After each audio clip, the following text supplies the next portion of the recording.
Terminology in the Integral Yoga. Delight.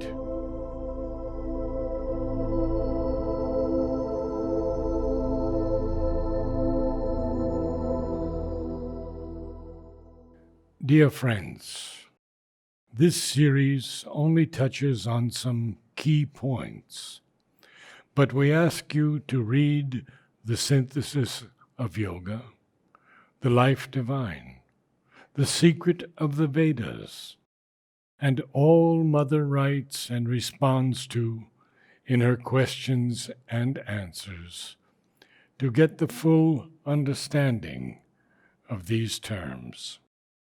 From Sri Aurobindo, the divine Ananda, the principle of bliss, is that from which, in the Vedic conception, the existence of man, this mental being, is drawn. A secret delight is the base of existence, its sustaining atmosphere, and almost its substance.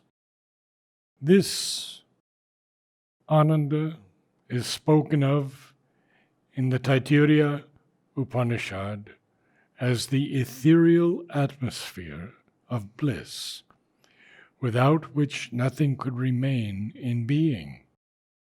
In the Aitareya Upanishad, Soma, as the lunar deity, is born from the sense mind in the universal Purusha, and when man is produced, expresses himself again as sense mentality in the human being. For delight is the raison d'être of sensation, or we may say, sensation is an attempt to translate the secret delight of existence into the terms of physical consciousness. Essays, Divine and Human. Perishable and transitory delight is always the symbol of the eternal Ananda, revealed and rapidly concealed, which seeks by increasing recurrence to attach itself to some typal form of experience in material consciousness. When the particular form has been perfected to express God in the type, its delight will no longer be perishable, but an eternally recurrent possession of mental beings in matter, manifest in their periods and often in their moments of felicity. From the Synthesis of Yoga. The general power of delight is love, and the special mold which the joy of love takes is the vision of beauty. Essays in Philosophy and Yoga. Delight is the secret. Learn of pure delight, and thou shalt learn of God. And in the future poetry, delight is the soul of existence, beauty, the intense expression, the concentrated form of delight. And from the Synthesis of Yoga. This integral devotion of our being to God does not turn away from knowledge. The bhakta of this path is the God-lover who is also the God-knower, because by knowledge of his being comes the whole delight of his being. But it is in delight that knowledge fulfills itself. The knowledge of the transcendent in the delight of the transcendent. The knowledge of the universal, in the delight of the universal Godhead, the knowledge of the individual manifestation, in the delight of God in the individual, the knowledge of the impersonal, in the pure delight of his impersonal being, the knowledge of the personal, in the full delight of his personality, the knowledge of his qualities and their play in the delight of the manifestation, the knowledge of the quality-less in the delight of his colorless existence and non-manifestation. From the Synthesis of Yoga. The general power of delight is love, and the special mold which the joy of love takes is the vision of beauty. The God-lover is the universal lover, and he embraces the all-blissful and all-beautiful. When universal love has seized on his heart, it is the decisive sign that the divine has taken possession of him. And when he has the vision of the all-beautiful everywhere, and can feel at all times the bliss of his embrace, that is the decisive sign that he has taken possession of the divine. From the Life Divine. For who could live or breathe if there were not this delight of existence as the ether in which we dwell?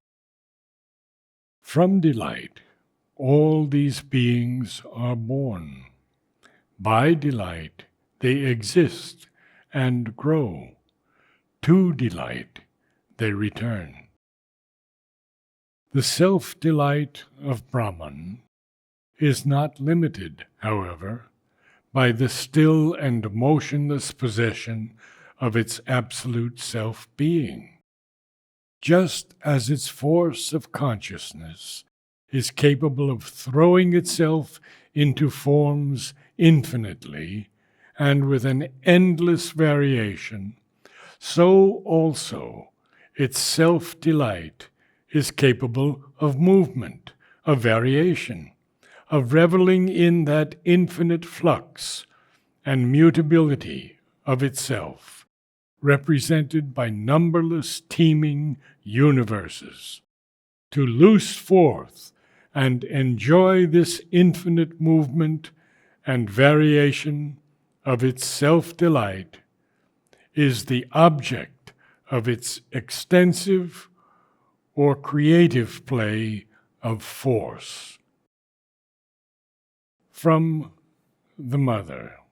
It is neither sacrifice, nor renunciation, nor weakness which can bring the victory.